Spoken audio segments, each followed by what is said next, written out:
In production systems, prompts are treated as version artifacts rather than simple strings. Tracking prompt versions allows engineers to trace how prompt changes affect model behavior.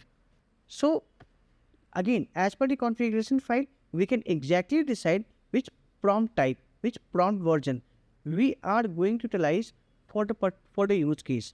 So, if you can see a function over here, we have a separate function over here which can take the details from the configuration file, and it can exactly generate the prompt which we are looking for. Can you see over here? We first define that particular function, and here, as per the question and the context, we are identifying the prompt and we are generating the prompt for the user query.